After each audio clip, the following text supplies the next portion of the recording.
TNA Wrestling doing so much big things. I mean, this company has been around for a while now. So many great talent, so many great storylines. One of the staples, Eric Young, EY, such a multiverse persona, wrestler, other things, big NHL hockey fan. And you know, with the Florida Panthers, what's going on? I'm frustrated now. Oh, I got to talk to him a little bit about that. But obviously, we're here about TNA Wrestling. So we'll just start right off the bat. TNA Wrestling, I've got my report here. Thank you, Dr. Ross, that you guys were going to be in Philadelphia, June 28th and 29th at the historic, I love it, historic 2300 Arena, formerly the ECW Arena. And then you guys are going to Montreal, familiar place for you, Mr. Canada. You're going to be there July 20th and 21st. And that's going to be for two big shows there. And you guys are just doing so much. Access TV, Thursday nights, 8 o'clock. Some really good action, some really good talent, some really good storylines. For those who haven't checked it out, please do. And so much is happening, EY, with all this, some cross-promotion type of things. Jordan Grace, Joe Hendry, just really cool. So first of all, just ECW Arena, 2300 Arena. Discuss that and Impact TNA Wrestling coming there. And then obviously Montreal in July. Yeah, I mean, obviously Philadelphia is it's known for being a very passionate sports town. I would say that the passion of the pro wrestling fan in Philadelphia rivals that. And it's a really, really special place. It might be one of my favorite American cities to wrestle in. And the 2300 Arena, I had the honor, or I don't know, maybe the dishonor of wrestling there before they cleaned it all up and there was not black tar on the floor or whatever it was that was on the floor. But I mean, I grew up watching that stuff in this dingy, dumpy tin shed and in a pretty rough area of Philadelphia. And the truth is wrestling there is special. You know, there's so much amazing stuff has gone on there. So many amazing stars have come through there. Steve Austin wrestled there when he was in between, and you know, had a whole thing with Mikey Whipwreck, who was like a homegrown ECW guy. The 2300 Arena is special. It will be no different when we're there. You know, it's like, I feel like pro wrestlers, when they get in that building and they get that itch, you know, you want to make that ECW Arena, that 2300 Arena moment for yourself. And iconic buildings like that, and especially iconic crowds like the Philadelphia wrestling crowd, which I would put against probably any city in North America. It'll be a special night, man. I'm really looking forward to it. I love going to Philadelphia. Not so much in the winter, but in the summer is fine. Now I'm thinking dingy, gritty. That's the kind of stuff EY likes, not this cleaned up stuff. Do I got that right? Yeah, you nailed it, man. There's something about an older building like that having character, and I mean, the truth is the history of it is what makes it special for me.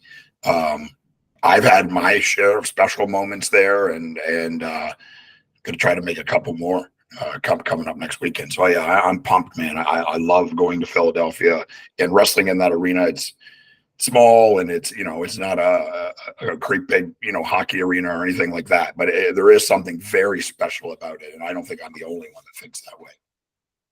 And then Slammiversary, July 20th and 21st. I mean, this is crazy. Just how many 20 plus years? It's just crazy with TNA Wrestling and all. And you've been a part of that for a long time, still at the top of your game, which is awesome. You've been able to reinvent yourself, which is so important in this business.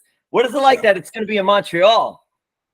Montreal is, if not my favorite, it would be in my top 3 favorite cities in North America. I've been telling everybody that hasn't been there, like, how cool of a city it is.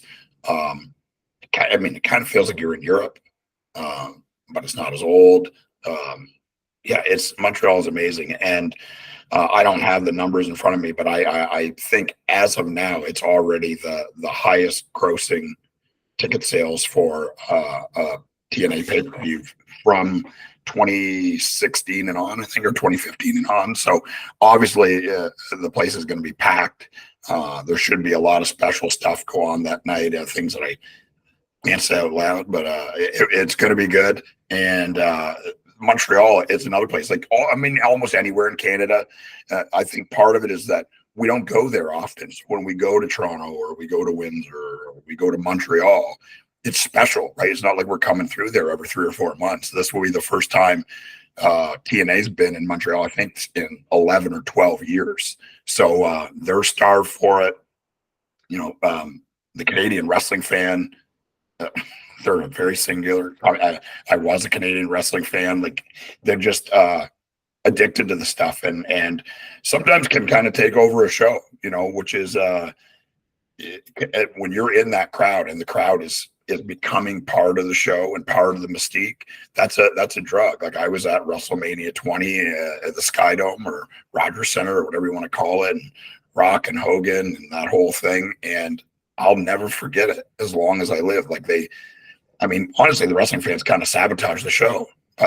They were going to cheer Hulk Hogan. It didn't matter if he ran out somebody over the truck or bashed his head in with a sledgehammer.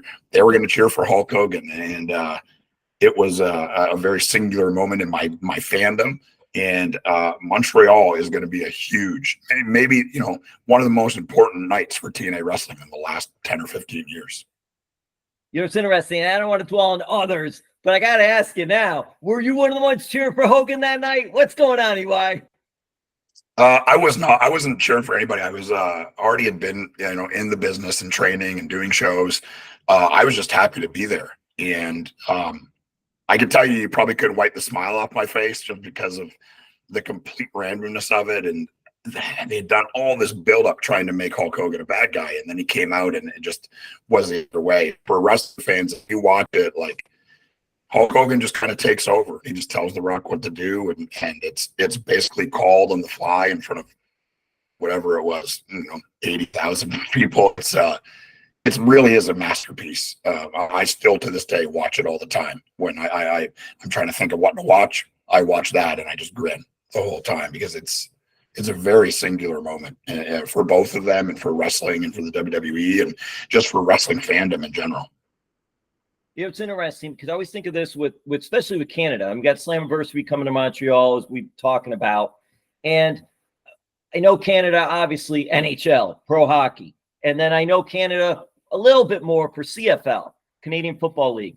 But pro wrestling is such a big part of Canada and its history. Just what are your thoughts of how big pro wrestling is in Canada overall, and its history and its lineage? Yeah, something in the water, man. I mean, there's more people live in the state of California than live in the entire country of Canada, and they've produced some of the best pro wrestlers ever. You know, Bret Hart and Owen Hart and Chris Jericho and Adam Copeland and Jay Riso, and, you know, like, I'm not even going to touch it, putting my name on that list. I'm pretty good at it, but I'm not putting myself on that list. But I mean, it's wild, right, to think. And the fans have always been passionate. The any pro wrestling that goes there always seems to draw and do well. And I mean, the proof is in the pudding for TNA wrestling. I get that we haven't been there in a long time, but sometimes that can really hurt a market because they're not familiar, you know, or they feel like they're being punished. And I mean, we're still several weeks out, and they're opening up more sections, and the fire marshals are going to have to get involved. And whenever you hear that as a wrestler, you're like, yeah, all right. That someone smarter than me will deal with it and fix it. But whenever you hear that the fire marshal's involved, that means that you're doing good. So it's a positive thing for all the people on the show. Most importantly, it's a positive thing for the people in the building, because that becomes a drug too, right? You're all these like-minded people in this building, and it's packed in, and everyone's making noise, and there's just this energy and this buzz. And I tell anybody that hasn't seen pro wrestling live to go watch it live, and it will change your opinion. You may not become a hardcore fan that watches 20 hours of it a week or anything like that, but it will change your opinion on it, and it will make you respect it. And I don't know why I would be watching this, not a wrestling fan, but if you get a chance to go to a live show anywhere, a WWE show, a TNA show, an AEW show, an indie show, anything, just go. And if you go to a TNA show and you don't enjoy it, I've been saying this for almost 15 years. Anytime I do media, if you go to a TNA show and you don't at least come away with something, you know, you just absolutely hate it from start to finish, you can contact me through social media and I'll send you your money back, because it won't happen.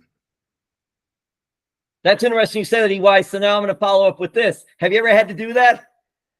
Not once. I've been saying it for probably over 15 years. And I don't know if wrestling fans are just too honest or they don't want to bother me. But I, you know, Oh when I no, used to they bother to, you. They would bother you, EY. well, they bother. You. They do. Yeah, they bother me sometimes. But yeah, I mean, the truth is because I'm biased because it's my opinion, but I'm right. It just TV doesn't know justice, and you can't understand how cool it is until you see it live. As a person that's been to a live show, Jim, like you've seen shows on TV and you've been live, and there just is no comparison. There's no comparison. You'll become addicted to it. It's such a great experience live. It's fun watching on TV, but it is with that crowd, with all the just theatrics going on all around it and everything. It's just like such a huge show of everything, which is so much fun. And just this is so cool right now because you look at TNA Wrestling Women's Champion Jordynne Grace. You look at Joe Hendry. I believe too. You look at Joe. I'm a big Mark too, EY. What can I say? I believe. So, but you're looking at the crossover. This is so interesting time right now. And seeing Joe Hendry show up on NXT and Jordynne Grace Royal Rumble, NXT, things like that. What are your thoughts about these things happening for TNA Wrestling and wrestlers? Yeah, I mean, it's a great thing for pro wrestling in general.